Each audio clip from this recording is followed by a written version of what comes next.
Bueno, seguimos en nuestro tiempo de tertulia, aquí en Vamos a Ver en directo, Castilla y León, y tenía el turno de la palabra Cayo Sastre. Vale, gracias. No, simplemente quería hacer un apunte porque él ha dicho lo difícil que es ser político. Y yo quería apuntar una cosa que es propia de las sociedades en las que vivimos, que es la sociedad moderna. Si te encuentras con un médico rural, te dice, vente conmigo un par de días y verás lo difícil que es ser médico, porque cualquiera tiene derecho a corregirme el tiro, permíteme la expresión, ¿no? Claro, es más, los médicos tienen verdaderas dificultades para ejercer su profesión, son agredidos, algo que a los políticos es difícil agredirles porque llevan policías. Bueno, uno que otro se ha llegado ya, Oscar, pero entiéndeme. Y nadie me ha intentado agredir, ni siquiera insultar. No, pero entiéndeme, pero sabemos que hay un problema en los hospitales porque los pacientes han agredido a los médicos. Y esto es un grave problema porque el médico está ahí indefenso, porque la gente ha leído antes de Google, de su enfermedad, del médico, de los tiempos de espera, de las listas de espera. Los políticos también han encendido un poco, permíteme decir esto, encienden sobre las listas de espera, entonces tú llegas allí caliente, permíteme también la expresión, entonces se va a enterar el médico, el político y las listas de espera. Quiero decir que hoy es que la sociedad está agitada, ¿quieres decir? No, estoy diciendo que es cómo funciona nuestra sociedad. Ser médico, ser político, ser profesor, ser juez es cada vez más difícil porque uno cada vez está más expuesto y la gente tiene más acceso a los otros. Por lo tanto, esto complica un poquito las cosas. Yo estaba pensando que quizá algunos que te han escuchado han dicho no, ser médico en un pueblecito es más difícil que ser político en el Ayuntamiento de Valladolid o ser político en un pueblo de 1000 habitantes, que todo el mundo te tiene localizado. Pero porque bueno, yo a ti te veo algunas veces. Yo creo que eso es normal, Cayo. Entenderme. La esencia de la democracia, de alguna manera, es que las demandas a los políticos siempre vayan siendo mayores. Claro. Si tenemos un centro cívico, tenemos una demanda de que haya cursos de música. Exacto. Cuando tenemos un centro cívico con cursos de música, necesitamos que haya cursos de bailes. La demanda de la sociedad civil, por naturaleza, siempre es creciente. Ahora bien, si pensamos en la historia reciente de nuestro país, de los 8 o 10 últimos años, decidme qué político se ha ido porque ha querido marcharse. ¿Por qué ha querido marcharse? ¿Por qué ha querido marcharse? El que no se va porque le echan las urnas, y le echan las urnas porque en realidad los ciudadanos han pensado que su gestión ha sido tan nefasta o el fuego amigo le ha atacado por todos los sitios. O le han expulsado, o un medio de comunicación ha sacado una información comprometida, o no quiere verse envuelto en el escándalo. ¿Quién se ha ido con una vida plena? Una vida diciendo, me he realizado y por tanto hasta aquí he llegado, me voy.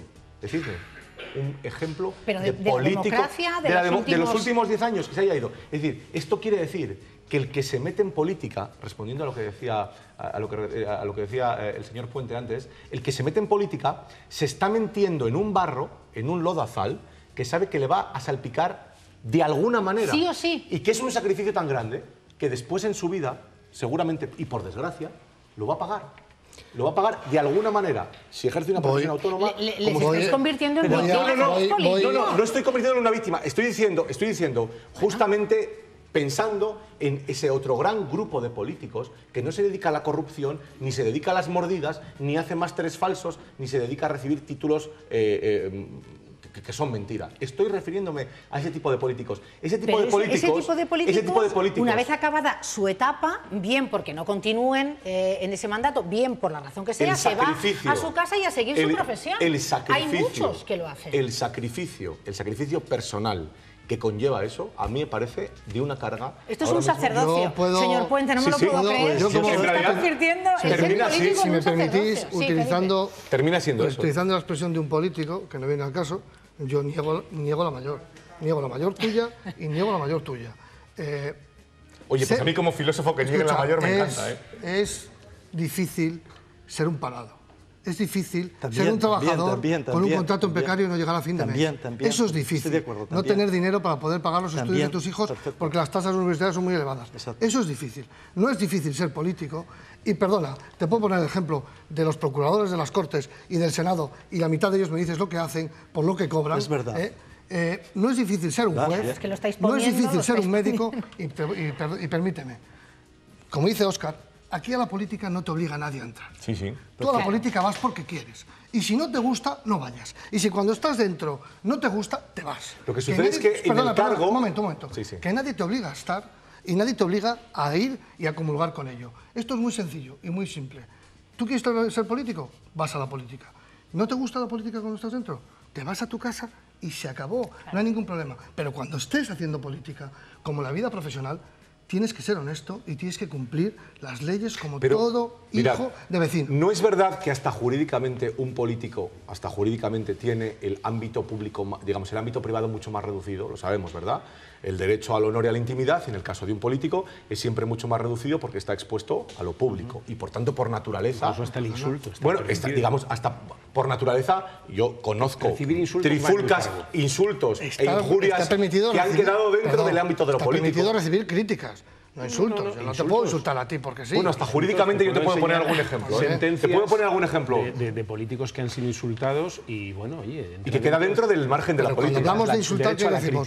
¿Que no ha sido... No, injuriado. ¿Que ha ejercido mal el ejercicio de su cargo o que le han llamado X? Con esto, yo lo único que estoy haciendo, es decir, que hay casos de corrupción sangrantes, evidentes, que los partidos conocen de sus candidatos particulares y que, como les ofrecen rédito político, no son responsables para decir vete o forzar su dimisión. Eso es lo que estoy diciendo por un lado, pero por el otro que debajo de todo eso... ¿Tú me dices a mí que la señora Cifuentes no puede haber dicho de motu propio hasta aquí? ¿Me han pillado con el carrito de los helados? ¿Hasta aquí? Así he empezado, diciendo aquí me detengo, citando a Max Weber. Claro. Que lo que tenía que haber hecho en el primer momento es decir... ¿El partido le va a decir aquí, no te vayas? Y si él no lo dice el partido, claro que tiene una responsabilidad, porque el partido ha aplaudido. Pero ¿sí la mayor responsabilidad de un político es la personal, la dignidad. Lo peor de esto es que para dimitir, el Fuego Amigo lo que haya hecho es ponerle un vídeo y que el medio de comunicación haya publicado un vídeo que, repito, está entre la miseria y la patología. Eso es lo peor, porque al final, señores, ha dimitido porque robaba 2 cremas, no porque está implicada toda una universidad en emitir un título falso. Y encima a lo mejor pide daños y perjuicios, Óscar. Y a mí como profe, lo que me preocupa es esto. No, pero, perdona, yo quería decir que claro que es difícil ser parado, ya. Y repartir comida en una empresa de estas de reparto de comida rápida es muy difícil. Revientas con la bicicleta esta mientras ves al político sentado en la comisión de no sé qué, en las miles de comisiones que se han creado últimamente en el Congreso de Diputados. Entonces, claro, esto sí, ya, te entiendo, ¿no? Pero no estaba hablando de esto, estaba hablando de las profesiones en general, no de la situación personal de cada uno de nosotros. Un político lo es si quiere serlo, si no quiere serlo no lo es, perdón. Sí, habla el alcalde y me voy a unas encuestas. Si se ha interpretado que yo lo que digo es que ser político es más difícil que ser médico o ser parado, me he expresado mal. Yo digo que la política conlleva sacrificios que no todo el mundo estaría dispuesto a hacer. No digo que sea más difícil que ser otras cosas, y coincido contigo.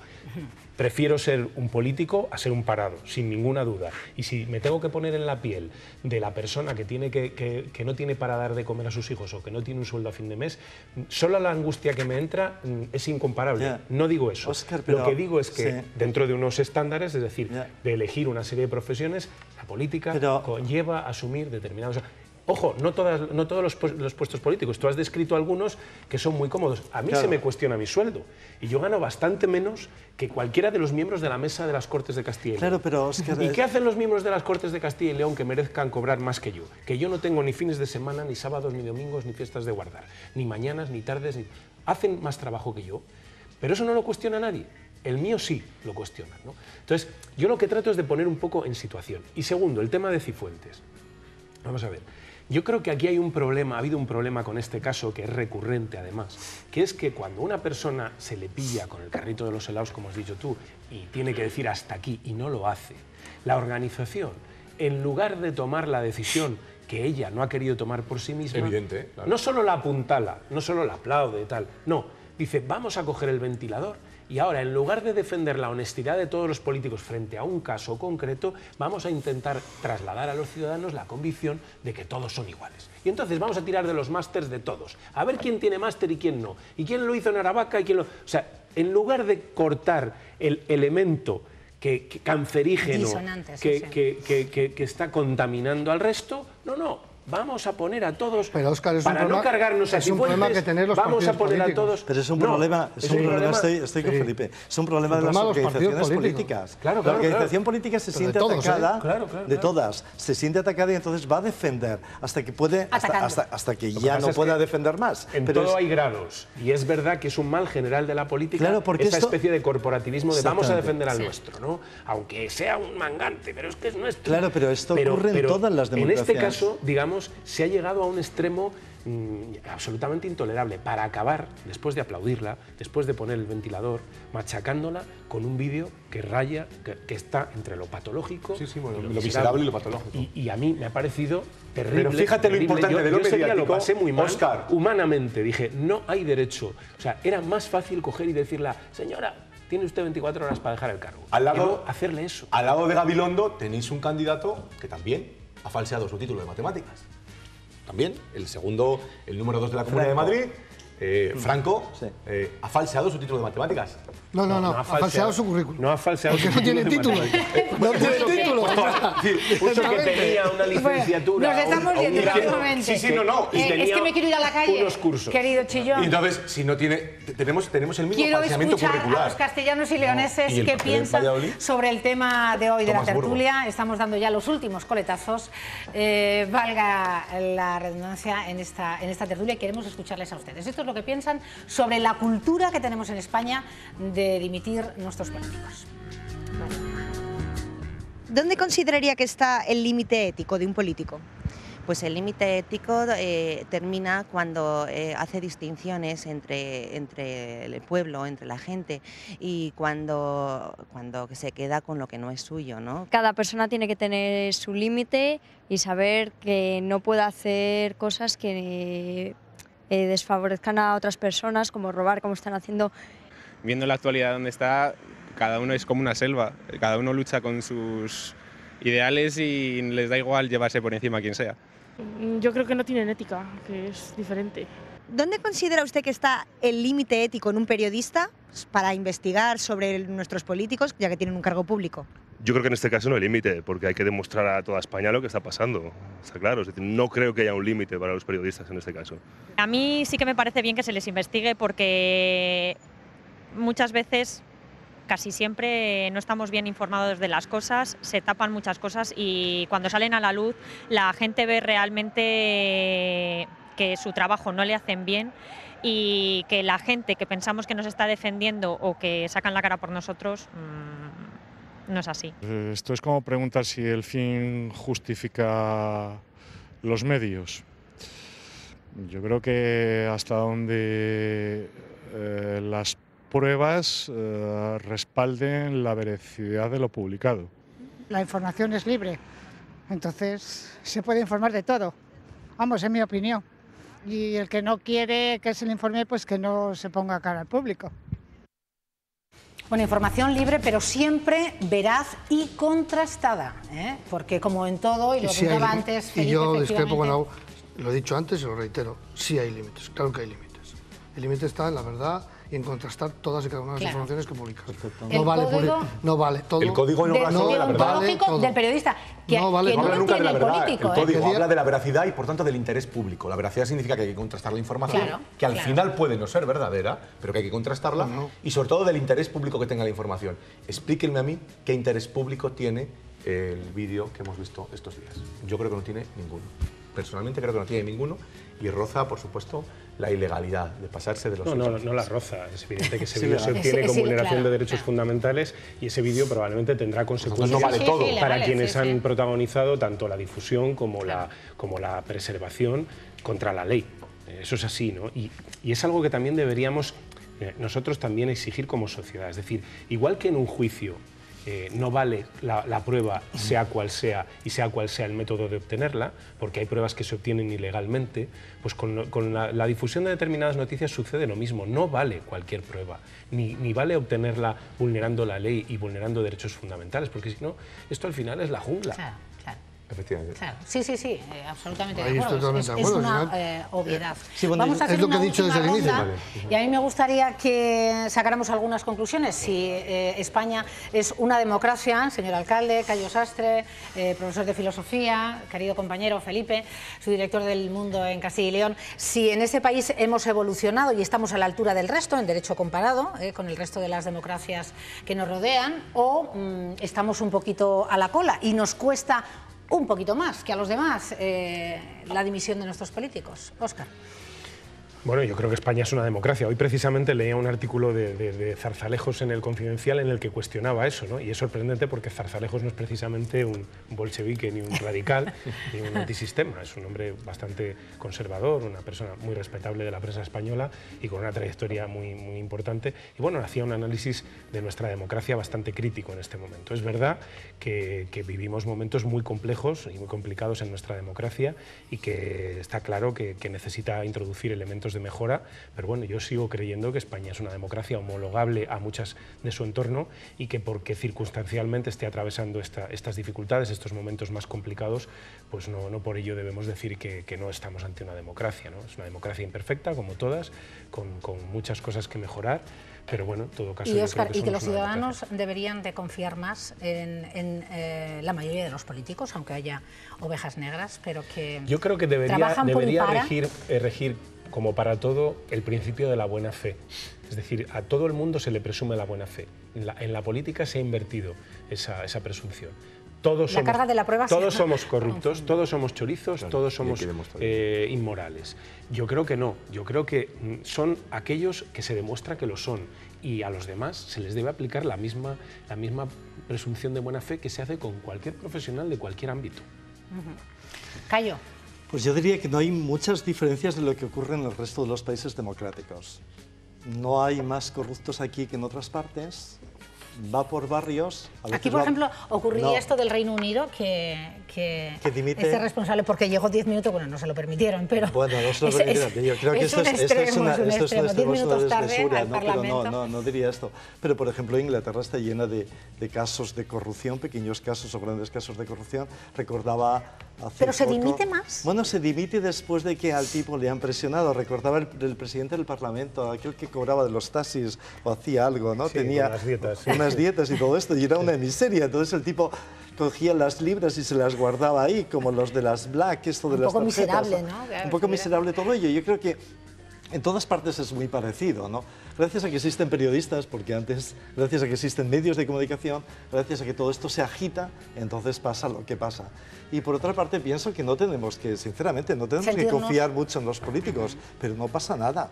No pasa nada porque no confiemos en los políticos, no pasa nada. Es más, tenemos que introducir algunas pequeñas gotas de desconfianza, no sea que nos engañen. Pero no sea porque nos engañen porque sean malos políticos, sino simplemente porque son mucha gente los que les tira de las chaquetas, son muchas presiones, son muchos intereses, el mundo es muy complejo y entonces yo creo que siendo un poco desconfiado te hace estar despierto. Es como cruzar el semáforo, tienes que mirar a ambos lados, aunque el semáforo esté en verde. Claro. Esto es lo que tienes que hacer con la política, desconfiar un poco, mirar por lo menos.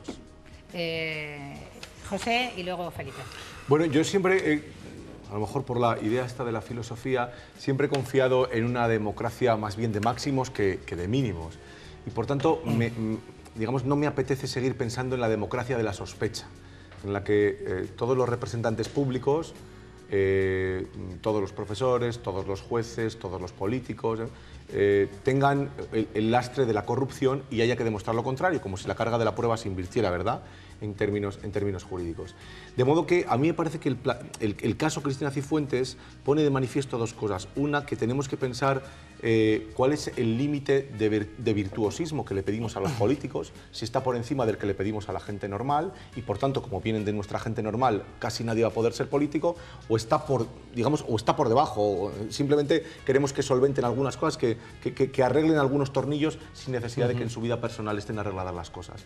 Yo creo que hay pecados personales que un político puede tener personalmente y que no tiene por qué repercutir en lo público. ¿Qué ibas a decir? ¿Pecados veniales? No, y que no tienen por qué repercutir en lo público y que puede tenerlos como una persona normal que es. Y en segundo lugar, esto nos obliga a pensar en una sociedad tan compleja como la nuestra, donde cada uno de los problemas está entremezclado y mezclado con otros muchos, el ciudadano de a pie necesita quien le aligere. Sillón, porque es que no me da tiempo para necesita quien le aligere la información, quien le aligere el contenido.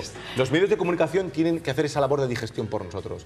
Eso les obliga a tener una labor de responsabilidad muy fuerte y también unos límites muy serios a si todo es publicable y si todo necesariamente es veraz. Tú lo has dicho, el límite, la honestidad. Qué dicho, sencillo, ¿no? Una palabra. La honestidad en los políticos y los periodistas y los medios de comunicación, lo he dicho y lo reitero. La veracidad y la profesionalidad, la ética, la responsabilidad profesional y contrastarla. Sin más. Y una cosa, los ciudadanos sí que confían en el político. Bueno, las encuestas porque su mayor expresión de confianza es que les votan cada 4 años. Y confían en alguien al que votan porque creen que ese alguien va a solucionarle sus problemas. El problema está cuando el político les defrauda.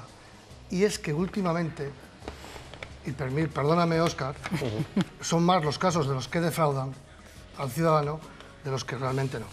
Ese es el verdadero problema. Más, por lo menos. Ese es el verdadero problema. O se ven más.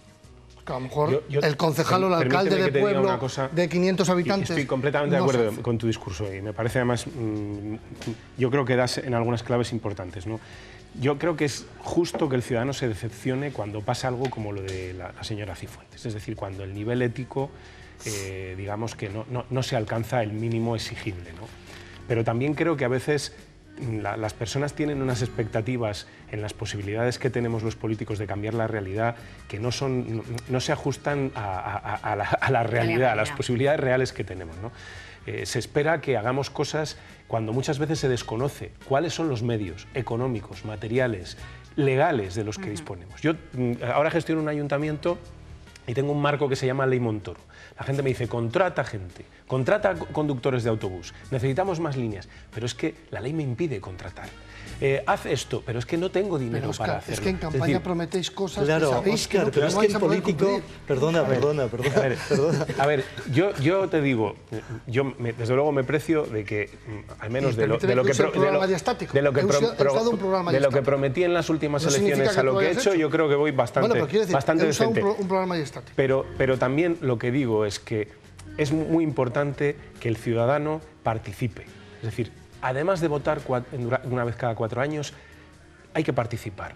Hay que intentar, nosotros hacemos asambleas, hay que ir, hay que hacer cauces de participación. Hay que participar. Los presupuestos participativos, por ejemplo, para mí han sido un éxito no ya porque haya participado 5 o 6.000 personas, sino porque al ciudadano le has mostrado que todo tiene unos límites, que este banco que él dice, ponme 10, cuesta 50.000 y este otro cuesta tanto. Y el ciudadano acaba entendiendo que el político también tiene sus limitaciones y que a veces las expectativas que se ponen son muy altas, también nosotros contribuimos a ello. Max Weber, pero bueno, aquí hay un ejemplo en este mandato que es decirles a los ciudadanos, no se puede hacer el soterramiento. Menudo temita hemos tocado. A veces se crean expectativas muy altas y a veces también se enfrían, pero no todo el mundo tiene Pero eso lo has descubierto, Óscar, cuando has llegado a gobernar. Claro, cuando he tenido toda la información. Pero antes no lo decías. Claro. Recuerda que Santa María dijo, hay veces que se dicen cosas en la oposición que cuando uno está en el gobierno... Se las tiene que comer. Bueno, eso siempre, desde luego. Gracias, Cayo Sastre, gracias alcalde de Valladolid, Óscar Puente, gracias Felipe Ramos y gracias, por supuesto, José Chillón. Yo me voy al otro lado de nuestro plató porque tengo a nuestra siguiente invitada, María Gordo, que es organizadora de las segundas jornadas de venta y de marketing. Bienvenida. Hola. María, bueno, vamos a comentar a los telespectadores la importancia del marketing y de las ventas para una empresa, el éxito de una empresa a la hora de enfrentarse al éxito en vender, ¿no? En la ejecución de la venta. Sí, pues nosotros somos una asociación de iniciativas empresariales, somos todos empresarios de primera generación y para nosotros las ventas son fundamentales igual que para todos los empresarios. Si no vendes, no tienes nada que hacer. No haces caja. Nada. Y la empresa no puede continuar. Exactamente. ¿Y hay estrategias que funcionan, que se ha comprobado que funcionan, María? Bueno, también depende, sí que pueden funcionar o no. Lo que está claro es que cuanta más formación tengas de lo que se puede hacer, de todas las innovaciones que hay, de cómo enfocar la venta, del proceso de venta, pues hombre, es más fácil llegar al mercado y es más fácil que ese proceso, las necesidades de ese mercado, que sea exitoso. Bueno, nos has traído aquí información de este segundo Congreso de Ventas y Marketing en Castilla y León, los próximos días 10 y 11 de mayo. Exactamente, el 10 y el 11 de mayo se llevará a cabo el segundo Congreso en el Salón de Actos de Caja España, en Fuentedobrada, en Valladolid. Todos los empresarios, están invitados todos los empresarios de nuestra comunidad. Todos, los comerciales, agentes comerciales, todo el personal relacionado con el marketing, gerencia, dirección, todas aquellas empresas que quieran vender más, yo creo que es una oportunidad excelente para conocer. Fíjate, vais a tocar temas de sumo interés, ¿no? Como crear una marca que tenga éxito en el mercado, cómo hacer una presentación de tu empresa que no caiga en el olvido, que también es importante. Súper importante. Bueno, y así un largo etcétera de temas a tocar y con ponentes muy buenos, muy buenos. Por ejemplo, la primera ponencia la dará la directora general de McCann, que es una agencia de publicidad histórica a nivel mundial. Después también tenemos gente también de presentaciones artesanas, que era lo que tú decías, la primera impresión, ¿no? Porque todo el proceso, o sea, todo este congreso está enfocado a la captación, la primera imagen, que es tan importante. Oye, y ese primer momento es de suma importancia. Súper importante. Entiendo que el primer flash es súper importante. Es importantísimo. Claro, entonces ahí está enfocado. Pues primero tu imagen, si tu imagen transmite todos los valores de la marca, cómo acercarte al prospecto porque no le conoces, cómo empatizar con él, cómo ir vestido, la forma de acercarse. Todo eso lo explicáis. Todo eso lo explicamos con los distintos expertos. Igual que un proceso comercial, pues hay que ponerse metas, hitos, si no te lo pones, a lo mejor estás perdido, entonces es súper importante para saber si lo que estás haciendo lo estás haciendo bien, si estás llegando. Y entonces intentamos eso, la captación, ¿no? Con todos los expertos. Son 6 expertos, son 5 ponencias, entonces es el jueves por la tarde y el viernes por la mañana. Te iba a preguntar la duración, jueves tarde y todo el día. El viernes por la mañana, desde las 9:30 hasta la hora de comer, ¿no? Hasta las 2 de la tarde. Exactamente, entonces es intenso porque son ponencias muy interesantes. Sí. No, otra también, el marketing, ¿no? Pero basado todo en datos científicos, es decir, un poco la neurociencia aplicada al marketing. Entonces, es muy interesante. Neurociencia aplicada al marketing. Claro, es que hay un montón pues hay que estar con innovación. Los supermercados, ¿no? Sí. Que las hileras de productos se colocan de determinada forma. Y también, claro, hay pruebas, efectivamente, de reacción y así luego lo colocan, porque han visto como una serie de... Que está basado en datos científicos, que si vas por ahí lo vamos a colocar por ahí porque la gente va por ahí. Porque va por ahí. Exactamente, entonces toda esa información... O sea, todo responde a un estudio...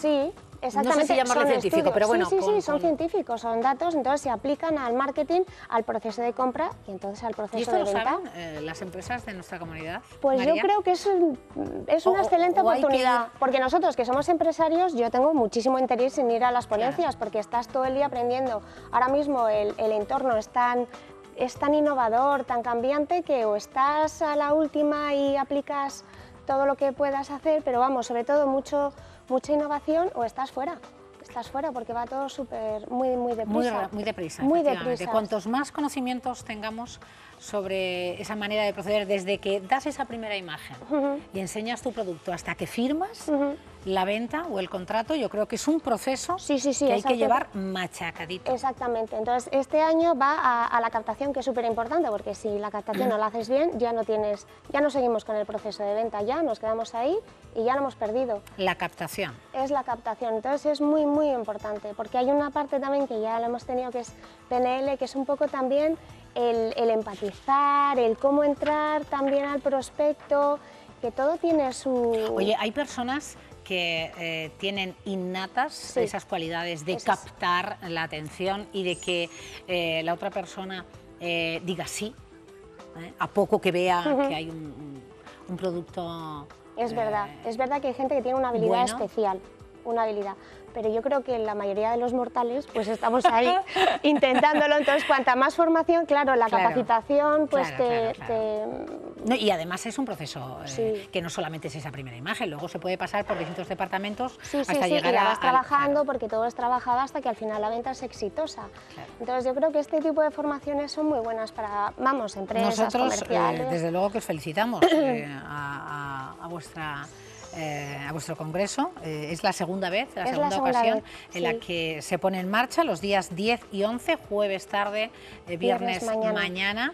Y es una oportunidad para todas las empresas de Castilla y León de seguir mejorándose y formándose. Exactamente. Y si quieren más información, en la web de la asociación, que es www.asociacioniniciativasempresariales.org, verán, pues hay una imagen del segundo Congreso de Ventas y Marketing. Oye, y segundo premio, Mejor Estrategia Comercial y Marketing en el pasado año. Exactamente, sí.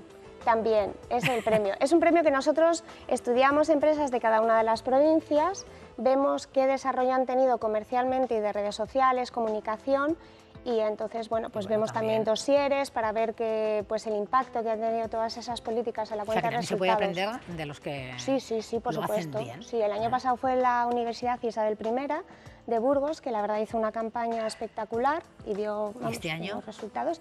Y este año todavía no lo hemos comunicado. Bueno. Pero tienen que ser siempre empresarios de primera generación.